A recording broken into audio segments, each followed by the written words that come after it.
The phone call came on November 10th at 7:32 a.m., just as I was reviewing the score for Mahler's Fifth Symphony in my apartment overlooking Central Park. "David, it's Dad." "Morning." I set down my baton, marking my place in the score. "What's up?" "About Thanksgiving. Your brother and I were talking and we think it might be better if you sit this one out this year." I stopped. "What?" "Ethan's wife just closed a $200 million real estate development in Brooklyn. It's the biggest deal of her career. She's bringing her business partners to Thanksgiving. These are serious people. CEOs, investors, city planning commissioners." He paused. "You play music for a living, David. It's just not the same league. We don't want any awkward conversations about career disparities." I looked at the Mahler score on my music stand. At the wall of my study lined with recordings, awards, framed programs from concerts at Carnegie Hall, the Vienna Musikverein, the Royal Albert Hall. At the 3 Grammy nominations, certificates mounted in simple frames. "I conduct music," I said quietly. "There's a difference. Conducting, playing, whatever. The point is, Ethan's wife is a major player in New York real estate. You're in the arts. It's just different levels of success." He sighed. "Don't make this difficult. We'll do something later, just us. Maybe in December." "Does Ethan know you're calling?" It was his idea. He doesn't want Vanessa to feel like she has to make small talk with someone outside her professional sphere. Vanessa Chen. My brother's wife of 2 years. I'd met her exactly 3 times. At their engagement party, the wedding, and one family dinner 6 months ago where she'd spent the entire meal on her phone negotiating a property deal. Each time Ethan introduced me, he'd said the same thing. "This is my brother David. He's a musician. Not conductor. Not music director of the New York City Symphony Orchestra. Just musician." "Understood," I said. "Enjoy your Thanksgiving." "Don't be like that." I hung up. For a long moment I sat there looking at the score. Mahler's Fifth. One of the most complex, emotionally devastating pieces in the symphonic repertoire. I'd been preparing it for 3 months for our concert series that would run from November 20th through December 8th. The New York City Symphony Orchestra. 96 musicians under my direction. A $47 million annual budget. A subscription base of 12,000 season ticket holders. International tours to Berlin, Tokyo, London, Paris. And my father thought I played music. My phone buzzed. A text from my brother Ethan. "Ethan, Dad told you about Thanksgiving. Sorry it has to be this way. Vanessa's worked really hard for this deal. Can't have distractions. Me, I understand." I didn't elaborate. Didn't explain. Didn't defend myself. I'd learned years ago that my family didn't understand what I did. When I'd been appointed assistant conductor of the Boston Symphony at 26, Mom had asked when I was going to get a real job with benefits. When I'd been named music director of the New York City Symphony at 32, Dad had asked if that came with a retirement plan. Classical music wasn't real to them. It was a hobby that had somehow become a career, but not a serious one. Not like Ethan's work in finance, which they understood, which they could brag about to their friends. I returned to the Mahler score, pushing family complications aside. The symphony demanded my full attention. November 20th arrived. Opening night of our Mahler cycle. The concert hall was sold out, 2,738 seats, every one filled. Season ticket holders, music critics, students, tourists who'd planned their New York trips around this performance. I stood in my dressing room adjusting my white tie in the mirror. The pre-concert nerves were always there, no matter how many times I'd done this. The awareness that 96 musicians and nearly 3,000 audience members were depending on me to bring Mahler's vision to life. My assistant conductor, Grace Kim, knocked and entered. "House is full. The Times critic is here. So is the one from the Wall Street Journal." She smiled. "Also, your brother called the box office. He and his wife want to know if there are any tickets available." I turned. "What?" "They tried to buy tickets for tonight's performance. Sold out, obviously. Box office told them the entire run is sold out, has been for 6 weeks." "Did they leave a message?" "Just that they were disappointed. That they'd wanted to see what you do." Grace raised an eyebrow. "I didn't know you had a brother." Neither did he, apparently. At 8 p.m. I walked onto the stage. The audience applauded. I bowed, turned to the orchestra, raised my baton. For the next 82 minutes there was only the music. Mahler's journey from funeral march to transcendent love. The orchestra responded to every gesture, every subtle shift in tempo and dynamics. We'd rehearsed for weeks and it showed. This was what we did. Together we brought one of humanity's greatest artistic achievements to life. The final notes faded. Silence. Then the audience erupted. Standing ovation. Cheers. I bowed, gestured to the orchestra, acknowledged the principals. This was my life. This was what my father dismissed as playing music. The reviews were extraordinary. The Times called it a transcendent interpretation that reminded us why Mahler matters. The journal praised the orchestra's precision and emotional depth under Sullivan's nuanced direction. On November 23, 2 days before Thanksgiving, I received an email from the orchestra's development director.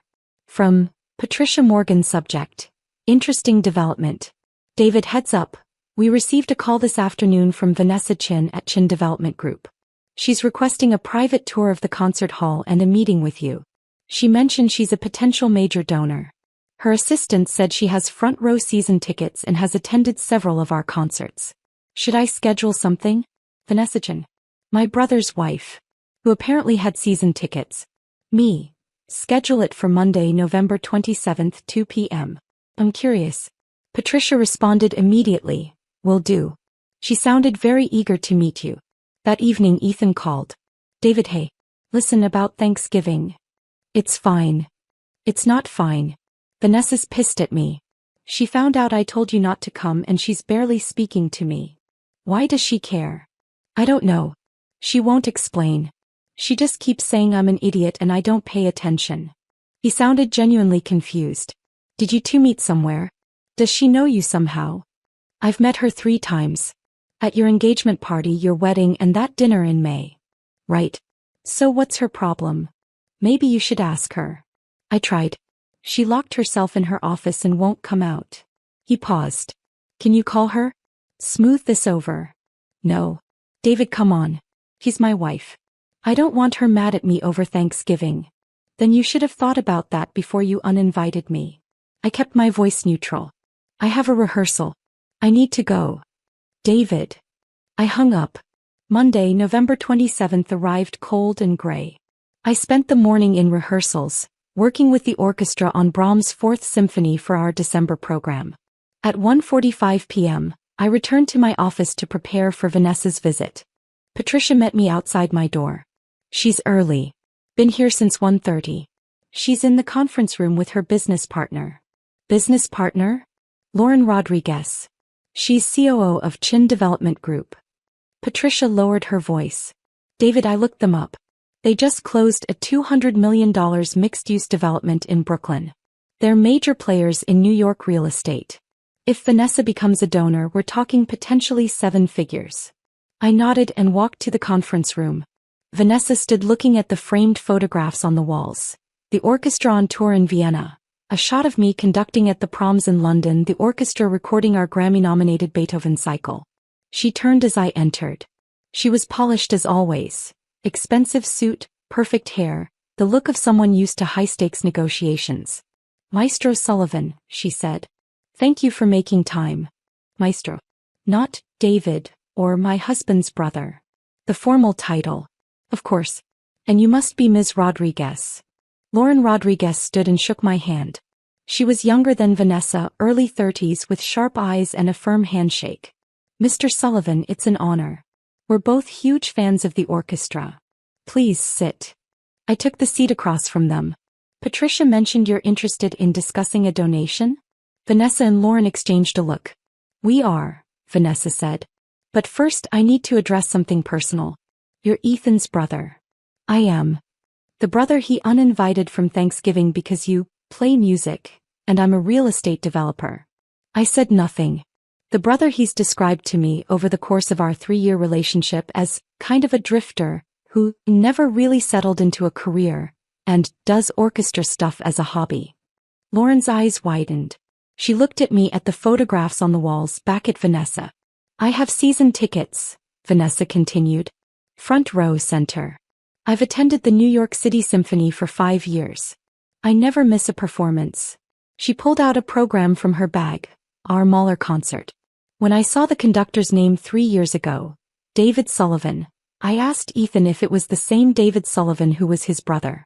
He said no, couldn't be, his brother just played in local orchestras for extra money. The room was very quiet. I believed him, Vanessa said. Why wouldn't I? He's my husband. When he talked about his brother who played music, I pictured someone who did wedding gigs, taught piano lessons, maybe played in community orchestras.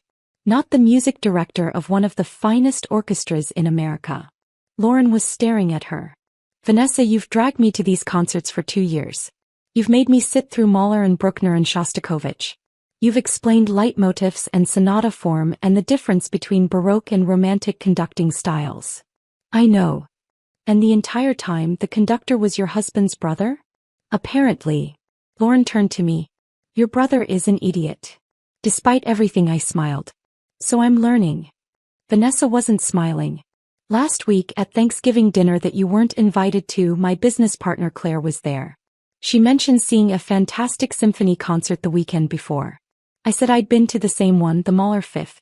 We started talking about it, about how brilliant the conductor was, how the fourth movement made me cry. She paused. Ethan was sitting right there. He didn't say a word. Didn't mention that the conductor was his brother. Just sat there while Claire and I discussed your interpretation of Mahler, your 3 Grammy nominations, the international tours. Vanessa's voice was tight with anger. And when Claire left, I asked Ethan why he didn't mention you. He said, why would I? It's not like David's doing anything important. It's just music. Vanessa, I said quietly, you don't need to. Yes, I do. Because I went home and I looked you up. Really looked you up. Your CV, your recordings, your reviews, your career trajectory. You studied at Juilliard and Curtis. You won the Bernstein conducting competition at 24. You've guest conducted the Berlin Philharmonic, the Vienna Philharmonic, the London Symphony. You've recorded 12 albums. You're being considered for music director positions in Chicago and Los Angeles. Lauren was pulling out her phone, searching. Holy shit, she muttered, reading.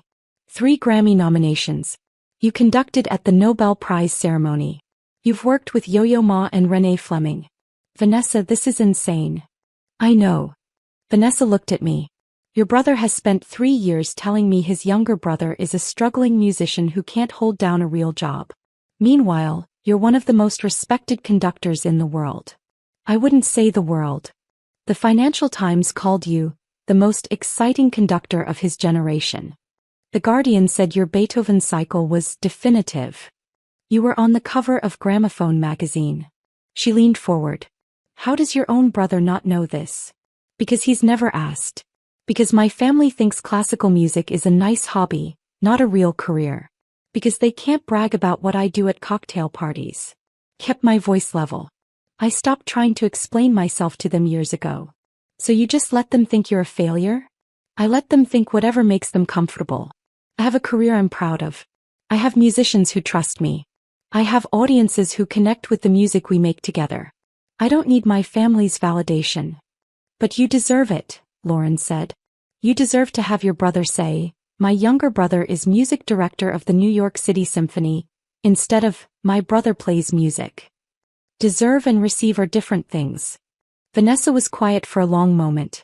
I'm leaving him. I looked up sharply. What? I can't be married to someone who doesn't see his own brother clearly. Who dismisses your achievements because they don't fit his narrow definition of success. Who's so threatened by your talent that he pretends you don't exist professionally. She stood. I've been thinking about it since Thanksgiving. Since I realized the man I married is either willfully ignorant or deliberately cruel.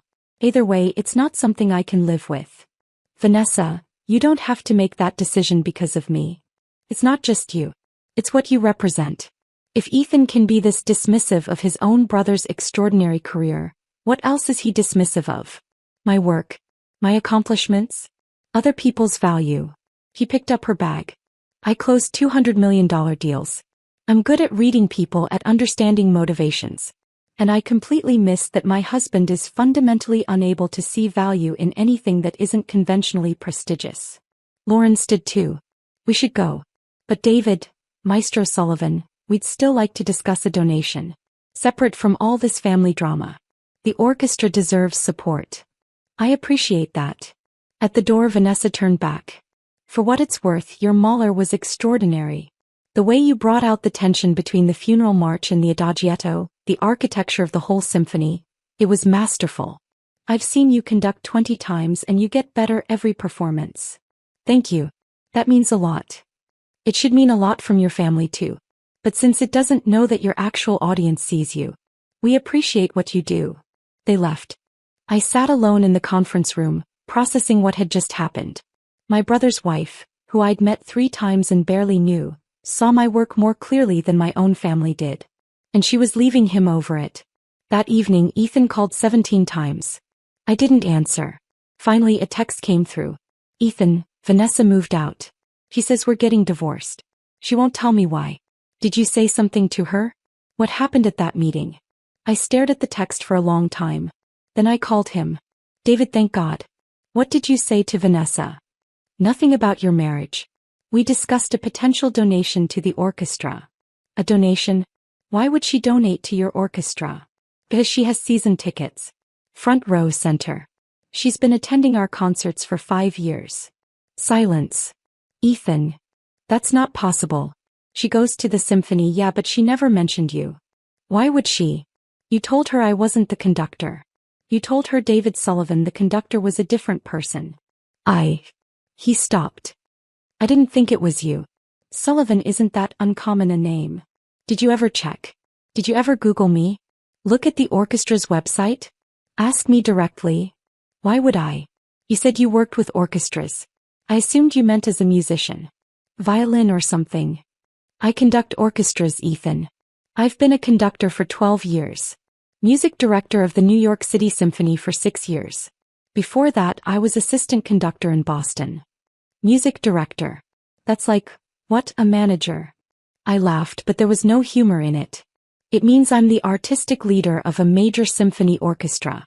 I choose the repertoire, hire the musicians, conduct all the major concerts, represent the orchestra internationally.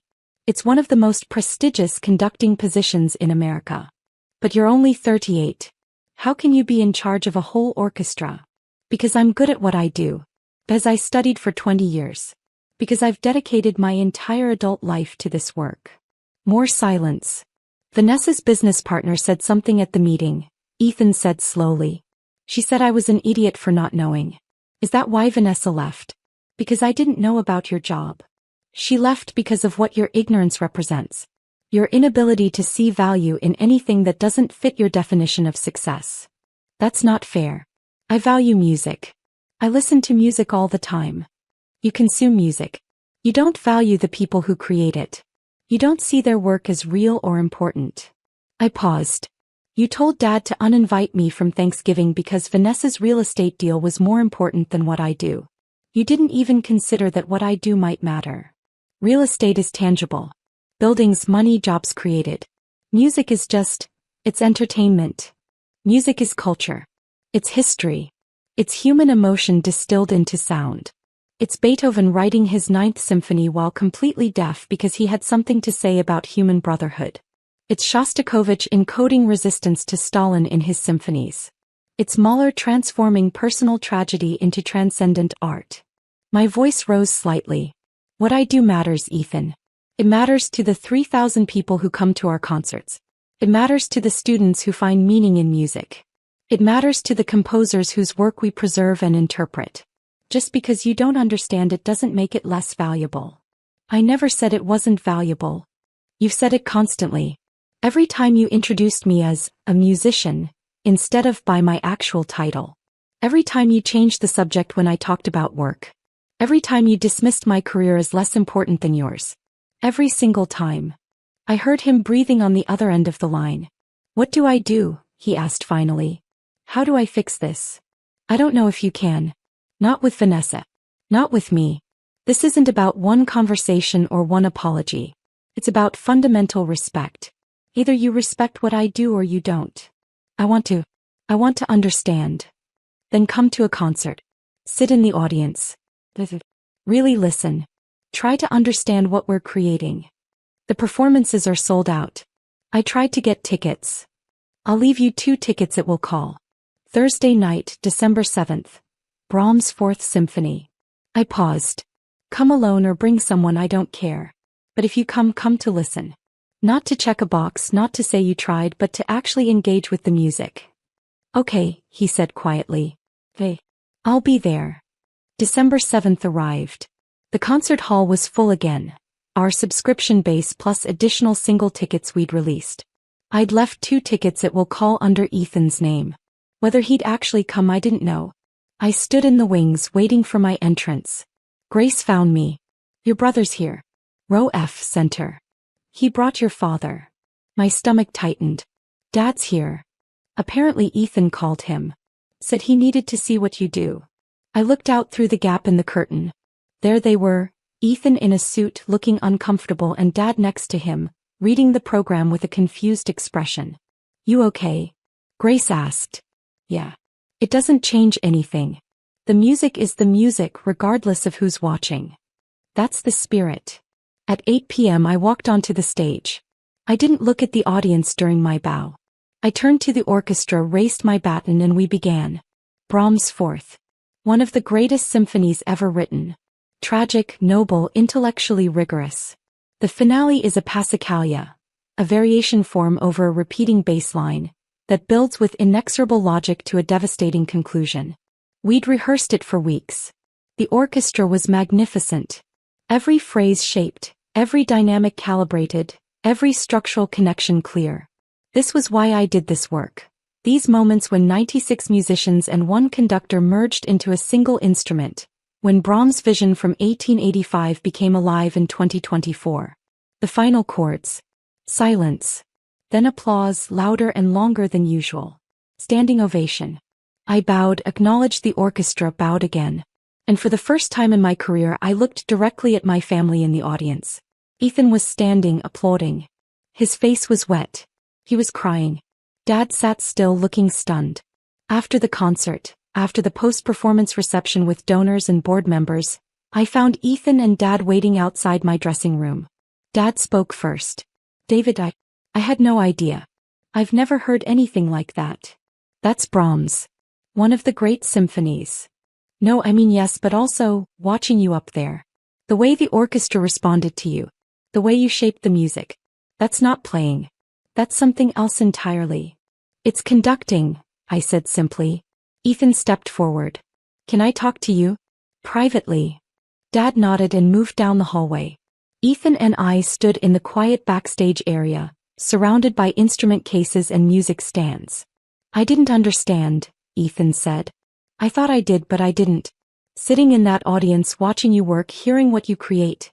David, I've never felt like that listening to music. I've never felt anything like that from anything. That's Brahms. And 96 excellent musicians. It's you too. The way you brought it all together. The way you communicated with just your hands and your body. The way they watched you, trusted you. He wiped his eyes. I'm sorry. I'm so fucking sorry for dismissing this. For not seeing what you do. For being threatened by it instead of proud of it. Why were you threatened? He thought about it. Because you're brilliant at something I don't understand. Because you have this gift, this talent, this career that's completely outside my frame of reference. Because it's easier to dismiss it than to admit that my little brother surpassed me in ways I can't even measure. I didn't surpass you. We just chose different paths. But your path matters more. What you do tonight will live forever. People will listen to your recordings 50 years from now. The work I do, mergers and acquisitions, financial advising, it's important to my clients, but it's not important to the world. He laughed bitterly. Vanessa saw that. She understood that I was so insecure about my own work that I had to diminish yours. That's why she left. Have you talked to her? She agreed to have coffee next week. She said she needs to understand if I'm capable of change or just capable of guilt. He looked at me. Am I capable of change? I don't know. That's up to you. Dad returned. David, can I take you both to dinner? I want to hear about your work. Really hear about it. I want to understand what I've been missing. I almost said no. Almost told them I had plans, that it was too late, that one concert didn't erase years of dismissal. But looking at them, Ethan with his tear-streaked face, Dad with his genuine confusion and dawning understanding, I saw the possibility of something new. Not the relationship we'd had, which had been based on them not seeing me, but something built on them actually trying to understand. Hey, I said. Dinner. But I choose the place. We went to a quiet Italian restaurant near Lincoln Center. Over pasta and wine I told them about my career. Not just the highlights but the whole journey. I told them about studying conducting at Juilliard, about the years of assistant conducting positions where I learned the repertoire and the craft. About winning the Bernstein competition, about the first time I conducted a professional orchestra and felt everything click into place. I told them about being appointed to Boston, about the 5 years learning how to lead an orchestra, how to program seasons, how to work with soloists and guest artists. About the terrifying moment when New York offered me the music director position. I told them about the recordings, the tours, the Grammy nominations that hadn't won but had meant everything anyway. About conducting at the Nobel Prize ceremony. About working with legendary musicians who'd become friends and collaborators. Dad listened intently. When you were appointed in New York, how old were you? 32. And that's young for that position? Very young. Most music directors are in their 50s or 60s when they get major positions. I was lucky. And I'd worked very hard. I wish I'd known, Dad said quietly. I wish I'd been there. Celebrated with you. Been proud of you then, not just now. You can be proud now, I said. If you actually want to understand what I do. I do. God, David, watching you tonight, it was like watching a master craftsman. The precision, the emotion, the intelligence behind every gesture. I've never seen anything like it. Ethan had been quiet. Now he spoke. Vanessa knew. She's been going to your concerts for 5 years. She tried to tell me in her way. She'd come home from performances talking about how brilliant the conductor was, how moving the music was. And I didn't listen. I didn't connect it to you. Because you'd decided I wasn't successful, I said. You'd created a narrative where you were the accomplished brother and I was the artistic drifter. Anything that contradicted that narrative you ignored. Yes, he admitted. And I'm sorry. But David, I want to change that. I want to actually see you. Then you need to do the work. Come to more concerts. Learn about music. Ask me questions. Don't just feel guilty, actually engage with my life. I will. I promise. Dad set down his wine glass. I have a confession. Your mother and I stopped coming to your early performances because we didn't understand what we were hearing. Classical music felt intimidating, boring even. We didn't know how to appreciate it, so we just stopped going. You could have asked me. I would have helped you understand. I know. But it was easier to dismiss it than to admit ignorance. Easier to pretend your work didn't matter than to do the work of learning why it did. He paused. That's inexcusable. You deserved better from us. We talked until the restaurant closed. About music, about my upcoming concerts, about the Los Angeles Philharmonic's interest in offering me their music director position. About the recording contract we just signed for a Beethoven cycle. And for the first time in my adult life, my family listened. Really listened. 2 weeks later, Vanessa called me. David, it's Vanessa. Do you have a minute? Of course. Ethan told me you had dinner with him and your father. That you talked about your work, that they actually listened. They did. Whether it lasts is another question. Fair. She paused. I wanted to let you know, Ethan and I are going to try counseling. I'm not moving back in and I'm not promising anything, but we're going to see if he's capable of real change. Of seeing people clearly, including you. That's good. I think. It is. But David, I also wanted to apologize. I should have said something sooner. When I first realized you were the conductor, I should have told Ethan immediately. Instead, I let it slide because it seemed easier than confronting him about his blind spots. You didn't owe me that. Maybe not. But I owe it to myself to be with someone who sees the world clearly. Who values people's actual accomplishments, not just the ones that fit his preconceptions. She laughed softly. And I really owe it to myself to be with someone who knows his own brother is one of the finest conductors in America. I wouldn't say finest. The Berlin Philharmonic doesn't invite just anyone to guest conduct. Neither does Vienna. You've earned your reputation. Your family should know that. They're learning. Good. Because you deserve that. She paused. Lauren and I are serious about the donation, by the way. We're thinking $2 million over 5 years. For your educational programs and the recording fund. I was quiet for a moment. $2 million was transformative money for the orchestra. That's incredibly generous. It's an investment in what matters. And David? Thank you. For what? For being good enough at what you do that even a real estate developer who knew nothing about classical music became obsessed with it. You changed how I hear music, how I understand it, what I get from it. That's worth supporting. Christmas came. For the first time in years, I went to my parents' house for the holiday. Ethan was there, tentative and trying. Dad had bought a stack of books about classical music and was reading them diligently. Mom had listened to all our recordings and had questions about specific interpretations. It was awkward. They didn't suddenly understand everything about my work. They still asked basic questions, still struggled with why certain pieces were important or what made one performance better than another. But they were trying. And that was new. On Christmas Eve, Ethan pulled me aside. Vanessa might come back. The counselor says we're making progress. She says I'm learning to see outside my own narrow definition of success. That's good. It's because of you. Because confronting how badly I'd failed to see you made me realize how many other things I wasn't seeing. How many people I was dismissing, how many achievements I was diminishing because they didn't fit my template. I'm glad something good came from it. David, I need to ask you something. Your concerts, can I keep coming? Even if things don't work out with Vanessa? Can I actually become someone who understands what you do? I thought about it. About years of family who didn't see me, didn't value my work, didn't understand why I'd chosen this path. And about Ethan sitting in that concert hall, crying during Brahms, finally seeing what I'd been doing all along. Yes, I said. Come to concerts. Learn about music. Ask questions. I'll help you understand. Thank you. He paused. For what it's worth, I'm proud of you.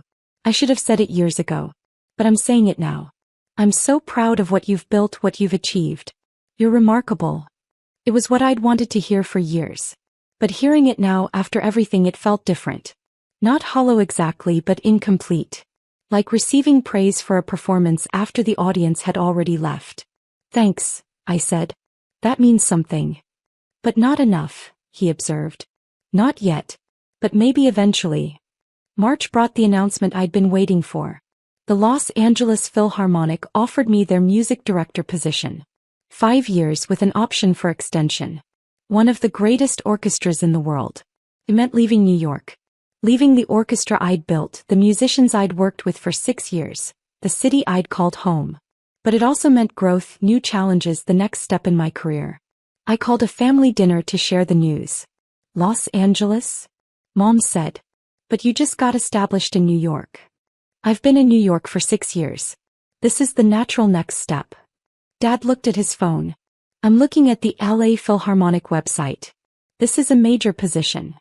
One of the 5 most prestigious orchestras in America, I confirmed. Ethan set down his fork. You're going to say yes. I am. When do you start? Next season. September 2025. We sat in silence for a moment. Then Dad raised his glass. To David. To his remarkable career. To his continued success in Los Angeles. To David, Mom and Ethan echoed. I drank, feeling the strangeness of this moment. My family celebrating my achievement. Seeing it clearly. Understanding what it meant. It had taken 38 years, a broken engagement and a chance encounter at a concert hall. But they were finally looking. My final concert as music director of the New York City Symphony was on August 15, 2025. We performed Beethoven's Ninth, the symphony about human brotherhood, about joy breaking through struggle, about transcendence. The house was packed. Every seat filled, people standing in the back. Season ticket holders who'd supported the orchestra for years. Musicians' families. Critics. Students. And in the 4th row, center. My parents, Ethan and Vanessa, who'd reconciled with Ethan after 10 months of counseling. I conducted the Ninth like I'd never conducted again because in that hall with that orchestra I wouldn't. This was our farewell. The final movement, Ode to Joy.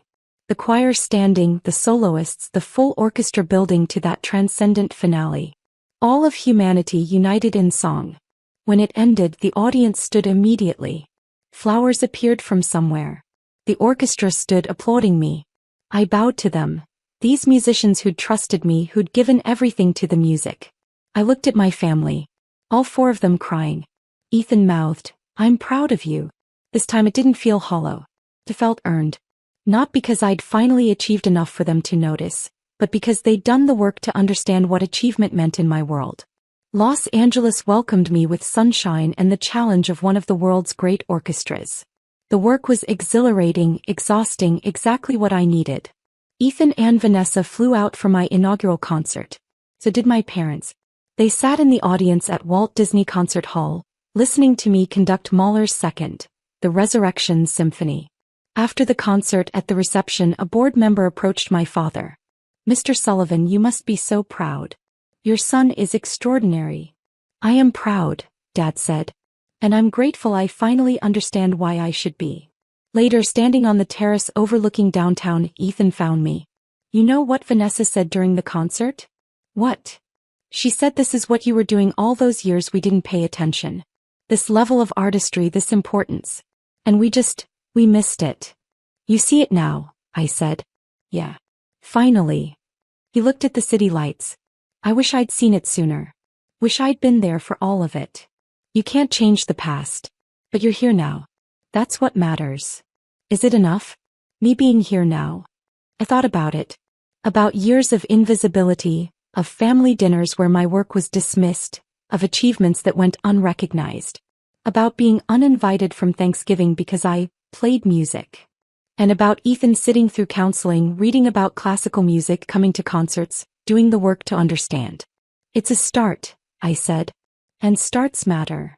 We stood there together, my brother and I, looking at the city where I'd begin the next chapter of my career. The chapter where my family would actually see it, would understand it, would value it. Not because they had to, but because they'd chosen to learn. And that finally was enough.